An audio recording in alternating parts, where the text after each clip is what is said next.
Okay, it's almost ready. Got the glass in. It's 1941 Chevy rat rod that I put on my S10 frame for a friend. 350 small block Chevy with a 400 automatic.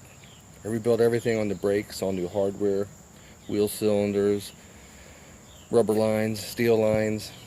Had to do some repair to the frame. And up here I made an air cleaner out of a Heineken mini keg, and it pulls the air from the back, but it has a new distributor, new wires, new plugs, rebuilt the alternator, aluminum radiator, a lot of fabrication in here, put a new fuel pump on it, and on these headlights here I changed the socket out and made this park and turn, and the grill was screwed up when we got it. Took pieces from this side and moved them over here to make this silver part all equal. Then we bought another one, and I had to put the ends on to make it look like the Chevy stove bolt, the big wide grill. They called that the stove bolt, I guess. And then this bumper here is off I think an old International out of a junkyard. I got it, and I cut 30 inches out of it to make it fit this truck. But this truck has all new, tires. I rebuilt the rear end with wheel seals and bearings, and it's getting there. There's a visor that goes on here. It's not on right now, but it's 91 Peterbilt. I cut that down to make it fit. The mirrors, I used copper pipe to give it the West Coast mirror look. And you have the Heineken shifter knob right here. Matches the air cleaner. Then put this door handle like an old house doorknob. And then removable steering wheel. I got to finish all my wiring. I'm almost done with that. I got to tie it up and mount it, and then have to make the tunnel for the floor.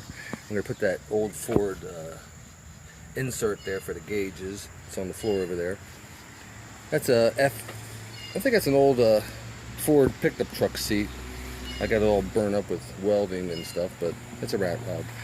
And this was chopped. Somebody did a bad job. It was really screwed up, but there was no drip rail. It was missing, so I added the piece of the drip rail here, and all the chops were screwed up, so I re-welded everything, tried to clean it up.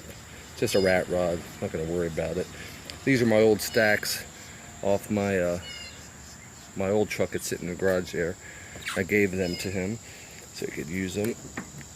And then you lift this keg here, and then you got to the battery and to your fuel tank. This one stays permanent, but like I said, I rebuilt the whole rear end, so that should be pretty good. I used pieces of the old bed to make these brackets to hold the mud flap, and the bed was short when we got it. It really doesn't look good when you put a short bed on a vehicle with a frame, because the bed is sticking out. You have to use like a 4-bar with coil springs. So we didn't do that. Just lengthened the bed a little bit with an old bed, used some pieces out of it, and I put the 2-man saw back here. You can see the handles. I added them on a couple days ago, and I put the little saw down here for like the guard. I think that was a 2-man little saw. So it's getting there. This is going to get a 2-inch drop in the back yet. And then I'm going to put the 2-inch spindle drop and cut 1 inch off, cut 1 coil off the leaf spring. So it'll be about, I think total might get about 3 inches lower, and that's about it. So maybe this Friday we'll take her out and see what falls off. These hoods close pretty nice now. I put the welting in, kind of stiffen it up a little bit, but just getting there. So maybe a week or so she'll be out running around. So have a great day. Talk to you later. Bye.